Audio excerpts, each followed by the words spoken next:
Minu nimi on Tanel Jairus.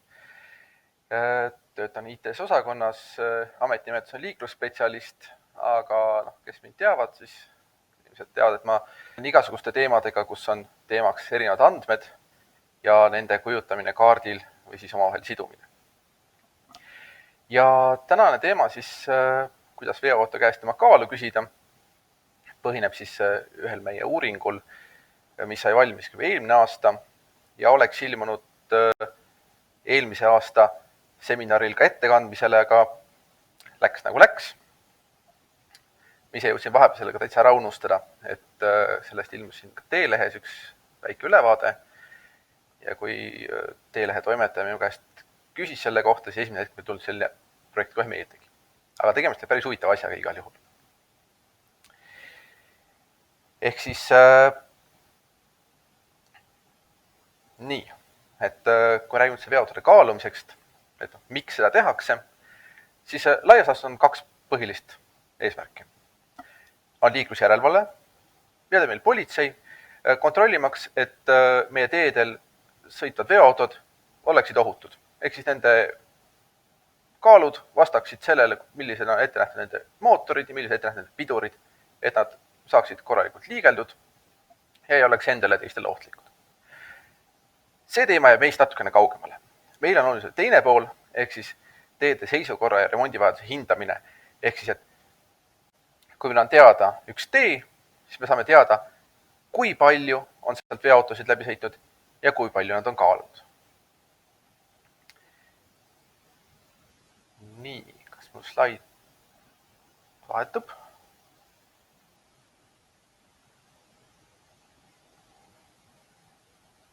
Nii. Kuidas kaalutakse veoautosid? Sellest ka siis selline kiire ülevaade. Et seal antud pildil on siis näha, kuidas meie oma tehnokeskuse Andres on seal veoauto kõrval ja siis sätib veoauto ratta alla plaatkaalu. Ehk siis selliste kaaludega mõõdab ka politsei. Tähendab seda, et veoauto tõmmatakse teelt kõrvale, sõidetakse temaga siis spetsiaalsete kaalude peale, võetakse näit ja kui kõik on hästi, siis öeldakse, et kõik on hästi, võid edasi minna. Kui ei ole hästi, siis on autojuhil halvasti. Sellise kaalumise puuduseks on see, et ta on väga ajamahukas. Tuleb vaja kaalujat, see on ka veoauto peab paigal seisma, tööaeg kulub ja kõik see on kallis. On välja mõeldud ka siis teistsugused lahendused, et on olemas seadmed, millega kaalutakse sõidukeid liikumisvealt. Ingliskeelne lühendus WIM ehk siis Weight in Motion tähendabki seda, et kaalume käigu pealt. Seal on kaks põhilist jaotust. On teekattesse paigaldatud andurid ja sildade alla paigaldatud andurid. Ühel juhul on see, et andur mõõdab siis survet või vibratsiooni teekattes. Teisel juhul on paigaldatud siis silla konstruktsiooni alla, külge, spetsiaalsed andurid, mis sisuliselt mõõdavad seda, kui palju sild veoauto all läbi paindub. See on nüüd suur lihtsustus ja sillainsenerid muidugi siin kirtsutavad nina sellise võrdluse peale, aga nii-öelda lihtinimesele on, ma arvan, see võrdlus täitsa sobib. Mis on nende probleem nende seadmetega? On see, et neid tuleb ikkagi teekattes paigaldada ja kokkuvõttes läheb see kalliks. Isegi kui üks seade ei ole väga kulukas, räägime siin mõnest 1000 euroste korraga, mis ei ole iseenesest suur investeering, räägime üldiselt teede valdkonda. Aga kui neid peaks ehitama igale poole, siis mahud järjest kasvavad. Ja siis jõuamegi meie uuringu lähteülesandeni, ehk siis Euroopa direktiiv näeb ette, et selline info veoauto peaks tulema veoautolt endalt. Ehk siis jõuamegi teemani, kuidas veoauto käest küsida.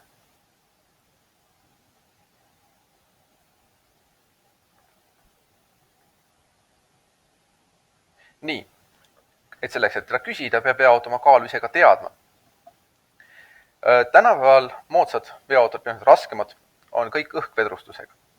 Mis tähendab seda, et veoauto all on suured õhkpadjad, mida siis auto sisuliselt oma tarkusest kas siis rohkem täis pumpab või natuke tühjemaks laseb selleks, et vedrustus oleks optimaalne. Ja selleks, et õiget rõhku sinna sisse panna, peabki veoauto teadma, kui palju on seal konkreetse padja peal koormust, mis kokkuvõttes ju ongi tegelikult veoauto kaal. Paneme juurde, kui palju kaalub see osa, mis on õhkpadjast allpool, sild ja rattad, mis on üldiselt muutumatu kaaluga ja saamegi kätte veoauto tegeliku kaalu. Loomulikult autodel, millel ei ole õhkvedrustus, raudvedrudega, ka nendel on võimalik paigaldada vastavad andurid, mis siis mõõdavad vastavalt survet, mis vedrule avaldatakse. Antud töö puhul oli meil niimoodi, et olid võimalik kasutada autosid, kus olid õhkvedrud, eraldi sensorid ei olnud vaja paigaldada. Aga põhimõtte poolest ei ole seal vahet, ehk siis andmete kogumine ja edastamine töötab ikkagi samamoodi. Et mis autod meil üldse teemaks olid, et mis autod sõidavad raske koormaga, loomulikult metsaveoautod. Et meie koostööpartner Fleet Complete viis meid kokku siis ühe veofirmaga, kes oli nõus jagama oma andmeid. Meil oli siin valikus metsaveokid ja samuti ka üks sadurveok, mis sõitis Euroopa vahelt. Ja kuidas siis autojuht ise näeb seda kaalu, mida on masin välja mõelnud? Siin erinevalt on Volvol ja Scanial. Ühel juhul on ka näha, et on armatuurlauas selline ilus pilt, kus näidatakse konkreetselt, kui palju on esiteljel, kui palju on tagateljel, kui palju on haagisel ja kui palju on kokku. Mis on siis autojuhile ka vajalik, sest kokkuvõttes on ju tema see, kes kinni püütakse tee peal. Ja siis selle järgi saab ka tema oma veoselehte ja muud täita, kes ta teab, kui palju tal koormat peal on. Teine variant on siis see, et on selline spetsiaalne pult, millega siis saab peale laadimise ajal näha, kui palju koormat peale tuleb. Ja kuidas teised kaalust teada saavad, siin on meie siis natuke kaugemad lõunanaabrid Leedust pakuvad sellist seadet, firma Ruptela. Sama seadet kasutatakse üldse GPS jälgimises väga palju. Ehk siis seade loeb autosüsteemist erinevaid näitajaid ja siis saadab nad kesksesse serverisse. Tavaliselt on seal ka GPS-andur, ehk siis antakse asukoht. Klassikaline, mis muidugi antakse järgimiseks, on kütusekogus ja sõidukiirus. Põhimõtteliselt selleks, et vaadata, et kütust ikka jätkuks, et vahepeal kuhugi ära ei kao. Ja sõidukiirus, et juhid liiga aeglaselt ei sõida või kiirust ei ületa. Mõlemad ju kokkuvõttes rahaliselt kulukad nähtused. Aga sellised andmeedastused on juba pikemat aega tööl ja meie partner Fleet Complete on ka nende osas väga osa.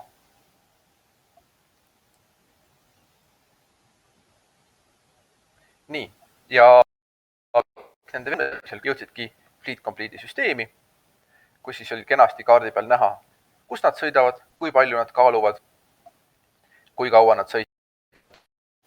Ehk siis jälgimine on võimalik. Praegu olid meil siin küll üksikud sõidukid, aga tuleviku mõttes saab loomulikult kasutada seal palju erinevaid sõidukeid. Transpordiameti hooldevaldkonna inimesed kindlasti tuttavad sama süsteemide talihooldesõidukeid, kus olid näha, et ühe pildi peal võib olla väga palju masinaid koos. Ja kuna kõik on ühtse süsteemi, siis on võimalik teha ka automaatteavitusi. Ehk siis kohe, kui mingi veok on ülekaalus, saab panna teate. See nüüd praegusel hetkel, või seal töö käigus, sai seadestatud niimoodi, et maksimaalne kaal 52 tonni, aga seda on võimalik siduda ka kehtivate massipiirangutega. Ehk siis ka siis, kui näiteks raske veok sõidab kevadise sulamise all kruusateele ja antud juhul see hoiatus ei tähenda tingimata seda, et peab hakkama kedagi trahvima või karistama, mis tähendab lihtsalt seda, et teemeister vaatab tee üle, et äkki ei terveks. Nii, ja eelnevalt seda, et kuidas kõik on lihtne, kõik süsteemid on olemas. Tegelikult oli siin jamasid ka natukene. Näiteks, et Volvo-veokid esimese hooga ütlesid meile jah, et nad ütlevad palju kogu see masin korraga kaalub, aga teljekoormuseid nullid, mitte midagi ütle. Ja Scania samas ütles teljed ilusti ära, aga esimesed 3, 4. ei ütle. Valimis oli meil sellised Scania veokid, kus siis sadula veokil oli siis 4 telge, ehk siis ees 1, taga 3 ja see viimane üles tõstatav, seda esimese hooga ei näidatud. Ja samuti ka Haagis vahepeal andmed olid, vahepeal ei olnud. Eks seal tuleb mingi välja mõelda. Ja kõige ootamatum asi, tehnilisi asju me ikka ootasime, et talv tuli soe. Graafik näitab, et on 2 talve võrdluses, ühe teeilma ja mandrialt. Et metsa tehakse ikkagi siis, kui on maapind külmunud, siis masinad ei lõhu pinda nii palju ära. Aga 2019-2020 talv oli siis selline, et temperatuurid olid peaaegu kogu aeg plussis. Mis tähendab seda, et metsaveokid seisid tükk aega niisama. Siis oli üks veok meil elas üle väikeset tulekahju, ehk siis seisis ka remondis mõnda aega. Aga lõpuks saime ikkagi kõik oma ettenähtud valimid kokku. Nii, nagu öeldud, andmeid puudu. Võtsime appi siis tehisintelligentsi. Kuna see kaaluandme tuvastamine käib õhkpattide pealt, siis kui veok õõtsub edasi-tagasi, siis see koormus jaotub vahepeal ka teiste telgede peale. See tähendab seda, et teiste telgede muutus on võimalik üsna hästi ennustada, mis on sellel puudu oleval teljel. Ja kokkuvõttes meil õnnestus siis saada sellised tulemused, et keskmised ruutvead siis kuskil kuni pool tonni telje kohta. Mis üldiselt, kui me räägime suurusjärgus, täiesti adekvaatne tulemus. Nii, ja loomulikult ei saa me end usaldada seda, mida meile masin ütleb, tuleb ka kontrollida. Selle jaoks siis meie labor kontrollis üle vanad politseilt saadud kaalud. Veel, et osad töötavad päris hästi veel ja nendega siis tegime kontrollmõõtmisi. Nüüd võib-olla läheb käima üks video. See on kõvasti kiirendatud, see on näha, et kui kaua võtab aega tegelikult ühe veoauto kaalumine. Ehk siis siin on näha, kuidas sekundid jooksevad. Loomulikult meil ei ole nii palju kogemust kui politseil. Nemad saavad see asja kiiremini tehtud, aga kokkuvõttes, kui saab selle numbri ikkagi kätte otse autost, oleks kõigil palju lihtsam ja kiirem. Kontrollkaalumist tõi välja, et erinevus pardakaaluseadme ja kontrollkaalu vahel oli keskmiselt kuskil 1%. Kõige esimene kaalumist oli ka see, et kuskil 0,1% tuli kaalumise. Telgede puhul on erinevus natuke suuremad, palju selle, et autod on targad. Kui üks rattapaar on natukene kõrgemal, siis ta kompenseerib seda, et ta saab õhkpatjasi natuke madalamaks ja siis kokkuvõttes see muudab ka kaalu. Nii, kus siis meie veod üldse käisid? Et nagu öelda, et metsaveokid ja üks sadulveok, see ongi see, et pikemad sõidud tehti välismaal, ehk siis käis ta meil seal Prantsusmaal väljas, aga metsaveokid sõitsid põhimõtteliselt Edela-Eestis enamiku ajast, vahepeal sattusid ka siis Rakvere kanti ja vahepeal ka Kagu-Eestisse, aga põhiline sõit oli siis ikkagi Pärnumaa lääneosas, Lääneranna valda sattus päris palju. Et nagu ka näha, et sõituli arvu järgi, et välismaal oli 10% sõite, aga 23% läbisõidust. Mis oli ka erinev see, et välismaa sõidud olid enamjalt kõik koormaga, sest tühiveoauto seal niimoodi ei sõida, aga metsaveokil ei ole mõtet ju saekaatorist puid tagasi metsa vedada, ehk siis neil olid pooled sõidud olid tühjana.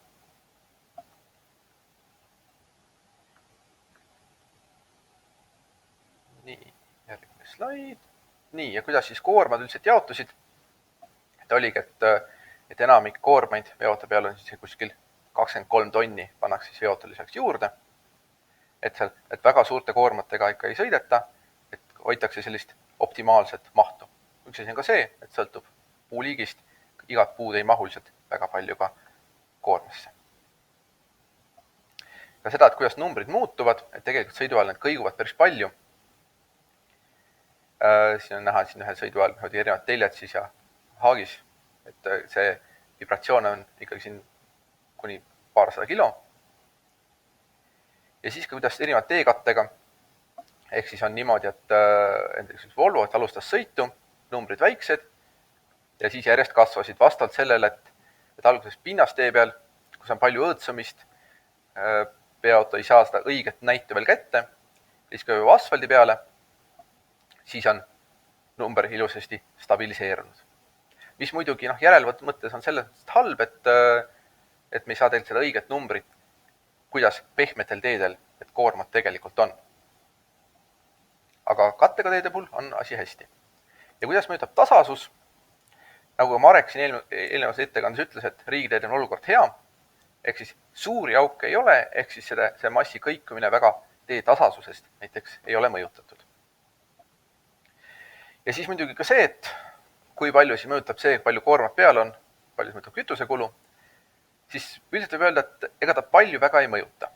Pigem on see, et kui on ikkagi auto on tühi, siis ta vähem kütust, aga kui täis ta nüüd täpselt on, seal suurt vahet ei ole, et see sõitub väga rohkem juhi sõidustiilist ja sõltub siis sellest, et millistel teedel sõidetakse, kas on tõuse, languseid. Nii, viimane slaid. Väga palju ajast üle ei leinudki. Ehk siis, et mis me sellest järeldasime? Et ongi see, et uutel veokitel, mis Eestis müüakse, on valmidus olemas, õhkpadjad on olemas, pardarvuti on võimeline seda infot vastu võtma, aga erinevate tootjate puhul tuleb teha erinevat moodi. Ehk praegu on Volvod ja Scaniad, Fleet Complete tegi siin ka teisi lähedase teema uuringuid just teemaksustamise teemal ja siis näiteks MAN-veokitel oli hoopis kolmas lähenemine. Samas, nagu ütlen, tee tasvasus ei mõjuta, ehk siis saame üsna hästi seda numbrit usaldada erinevatel vähemalt kattega teedel ja puuduolevad andmeid on võimalik ka modelleerida. Ja mis on oluline, on see, et saadud andmeid saab kasutada teekasutustasu määramisel. Just selles mõttes, et kui praegu on teekasutustasu mõttes ikkagi kõik veoautod on võrdsed, siis see oleks konkreetselt ikkagi see, et nii palju kui koormat peale paned, nii palju ka maksad. Ja sellega ongi minu ettekanne ühel pool.